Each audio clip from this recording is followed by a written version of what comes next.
ఇక మరోవైపు అక్కడ కవిత గౌడ్ యాదవ్ ముదిరాజు పటేల్ తర్వాత నేత అయినటువంటి కవిత బీసీల కోసం కొట్లాడుతుందంట కవిత. బీసీల కోసం కొట్లాడుతుందంటే బీసీల గురించి అన్యాయం జరుగుతుందా, 42% రిజర్వేషన్ ఇయ్యరా అటు ఇట్లా అని అడుగుతున్నది. మీ అయినప్పుడు ఏం చేసినావు? ఎంతమంది ఉమ్మడి నిజామాబాద్ జిల్లాలో, నీ జిల్లాలో, ఉమ్మడి నిజామాబాద్ జిల్లాలో నువ్వెంపీగా ఉన్నప్పుడు ఎంతమంది బీసీలకు టికెట్లు ఇచ్చినావు? ఎంతమంది?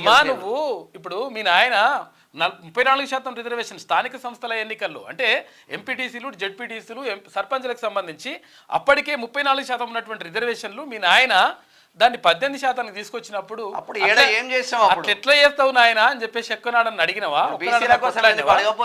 మేము బీఆర్ఎస్సీ చేస్తుంది మాకు బీసీలకు న్యాయం అని చెప్తున్నావు, మరి ఎప్పుడన్నా అడిగినవా మీ నాయనని? అడుగు ఒకసారి పోయి అక్కడ బాయికాడ కూర్చున్నాడు కదా, బాయికాడని అంటారా? ఫామ్ హౌస్ అంటే బాయికాడనే, తెలుగులో అయితే బాయికాడని అంటారు, ఫామ్ హౌస్ అంటే జర ఇంగ్లీష్లో స్పాష్గా చెప్తారు. అయితే బాయికాడ పండుకున్నాడు కదా నాయన, ఒకసారి నాయనని పోయి అడిగిరా.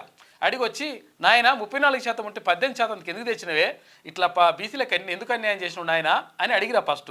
అడిగి వచ్చిన తర్వాత ఆ తర్వాత బీసీల గురించి మాట్లాడు. 100% బీసీలకు న్యాయం జరగాల్సిందే, కానీ నువ్వు చెప్తే జరగాల్సింది కాదు.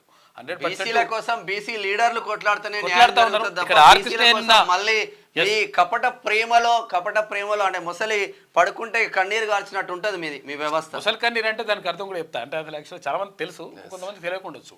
ముసలి కన్నీరు అంటే ఏంటిది అంటే అసలు యాక్చువల్గా ఏదైనా జంతువుని వేటాడాలనుకున్నప్పుడు లోపల ఇక్కడ వాటర్లా జంతువుని వేటాడుతుంది కదా, చేపల్ని అది తింటుంది అనమాట ముసలి. తినేటప్పుడు తినే ముందు దాని కళ్ళ నుంచి కన్నీరు వస్తుందట. ఆ కన్నీరుని ఏమంటారంటే ముసలి కన్నీరు అంటారన్నమాట. అంటే అది తినడానికి రెడీ అయిపోతుంది, అంటే ఎవరైనా మింగడానికి ఎవరైనా చంపడానికి చూసినప్పుడు ముసలికి కన్నీరు గారుతుందంట, దాన్నే ముసలి కన్నీరు అంటారు. అందుకని మీరు మింగడానికి చేయడానికి వేయాల్సింది కాదమ్మా, నువ్వు వేయాల్సింది ఒకసారి మీ బాయికాడ ఉన్నటువంటి మీ నాయనని అడిగిరా. అడిగి వచ్చిన తర్వాత ఆ విషయం మీద మాట్లాడుకుని చాలా విషయాలు ఉన్నాయి, ఇంకా మాట్లాడుకుందాం. నిజంగానే బీసీలకు మీరు న్యాయం చేస్తారంటే ఏదైతే ఉంటుందో మీ బీసీ టీఆర్ఎస్ పార్టీలో, బీఆర్ఎస్ పార్టీలో అధ్యక్ష పదవి ఫస్ట్ బీసీకి ఇవ్వండి. క్యూ న్యూస్ లో పనిచేయటకు అనుభవం గల కెమెరామ్యాన్లు కావాలను సంప్రదించవలసిన నెంబర్లు 8688926084.